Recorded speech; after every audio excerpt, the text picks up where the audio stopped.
NBA is full of superstar contracts, but not every paycheck matches the performance.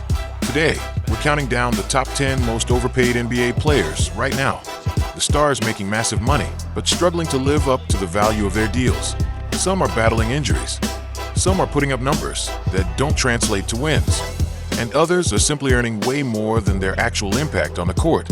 This list might shock a lot of fans, and maybe even start a few debates. So buckle up, hit that like and subscribe buttons, because we're breaking down the top 10 most overpaid players in the NBA today.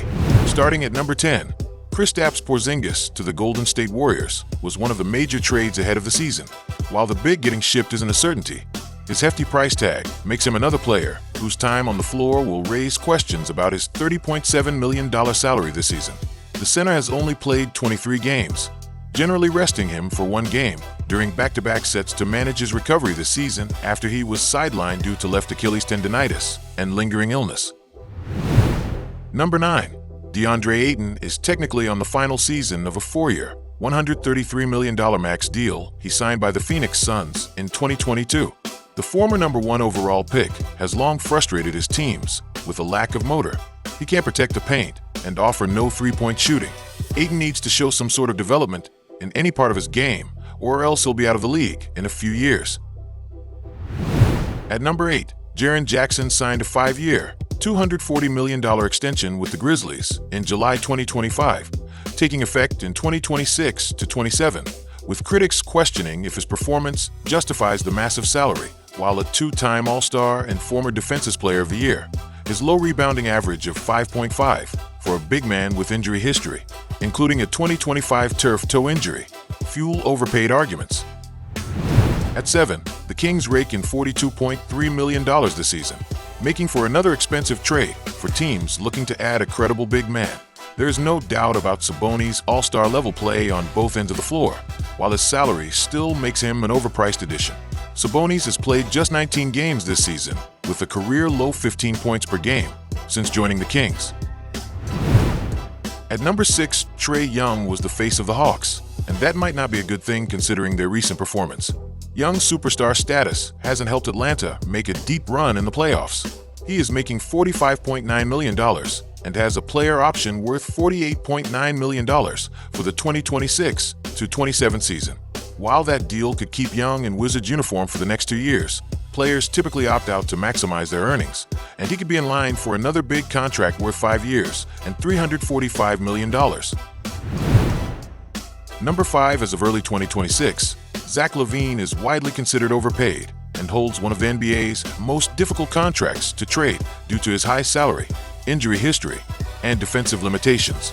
Earning roughly $47 to $49 million annually, his production has declined significantly from his peak, making his contract a major obstacle for team cap space. By 2026, Paul George looks more like a high-level role player than a star. He's still a solid team defender and shooter who can create some offense, but his rim pressure and free throw rate have dropped. At age 35, durability is also a concern after playing only 27 games this season. The Philadelphia 76ers hoped his contract would deliver early value, but that hasn't happened, leaving uncertainty about how the back end of the deal will age. At number 3, the debate between Paul George and Ja Morant was one of the toughest on this list. Morant is only 26 and theoretically in his prime, but his rim pressure and free throw rate have dropped, and his lack of shooting and defense raises concerns. His value depends heavily on getting to the basket. George, though older and more expensive, still fits almost any roster as a versatile wing. Morant may have the higher upside, but right now he feels more like a risky lottery ticket than a reliable building block. Embiid's still playing at an all-NBA level, but durability remains a major concern. He's never reached 70 games in a season and has already missed significant time again. For the Philadelphia 76ers, building around a supermax star with constant injury uncertainty is extremely difficult. When healthy, Embiid still dominates offensively, but at 31, the bigger issue isn't just decline. It's how the games he misses continue to limit roster flexibility. The number 1 overpaid player this season is no other than Anthony Davis. Davis is tied for the 5th highest paid player in the NBA this season and has another $58.5 million owed to him in 2026 to 27. This was Davis's lowest scoring average since his rookie year in 2012-13. The Wizards aren't a free agent destination and had to overpay for Davis, 2 first-round picks, 3 second-round picks and players. Someone who's quickly becoming one of the most overrated players in the league due to his drop-off in production, injuries, and hefty salary. Do you agree with our picks, or did we miss someone? Let us know in the comments. If you enjoyed the video, don't forget to like, subscribe, and hit the notification bell for more NBA content.